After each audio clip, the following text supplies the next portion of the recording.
Ganito ang naging resulta pag hindi tayo naglalagay ng thermal fuse, pinaka-protection ng ating bagong rewind na stator guys. Ayan, diretso sunog na kagad siya. Oh. Sunog na yung kanyang stator. Pero kung maglalagay tayo ng thermal fuse sa mga bagong rewind na stator, ay malaking bagay na yan guys. Safe na yung ating makina kahit papano. Ganito naman ang nangyayari sa mga aluminum windings. Ayan, pagka uminit yung kanyang makina ay luto na kagad yung kanyang stator. Ayan, tingnan nyo guys, oh. Luto na kagad. Ayan yung resulta, sira na kagad tong stator na to guys kasi nga naluto na yung pinaka windings niya. Sayang naman yung pera. Yung akala natin ay nakakamura tayo sa mga bagong electric fan dahil di tayo nagpapalit ng windings. Yun ang pagkakamali natin guys. Ang karaniwang kasing labas ngayon ay aluminum windings na ang nakalagay sa stator. Malaki talaga ang pagkakaiba ng aluminum windings sa pure copper.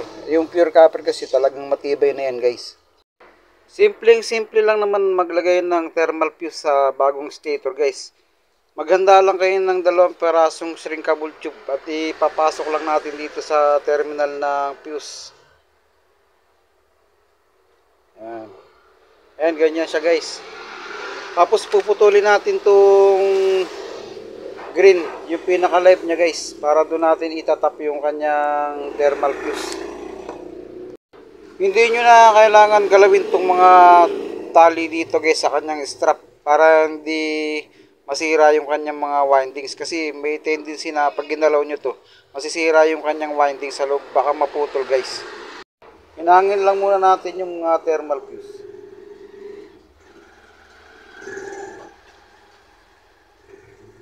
Yan, ganyan lang siya guys. Mag-prepare din tayo ng spaghetti wire o kaya shrinkable tube. Nakakasya dito sa kanyang terminal ng kinabit nating thermal fuse. Mag-prepare din tayo ng 2 cable tie na maliit para ipanggapos natin dito sa pinaka kinabit nating thermal fuse guys. Para safety yung ating trabaho. Ano ba ang purpose sa paglalagay ng thermal fuse sa ating stator guys? Siyempre, safe na safe yan guys, lalo na pag nasira yung bushing shafting at natuyuan ng langis. Pag nag-init yung makina ay puputok lang yung thermal fuse.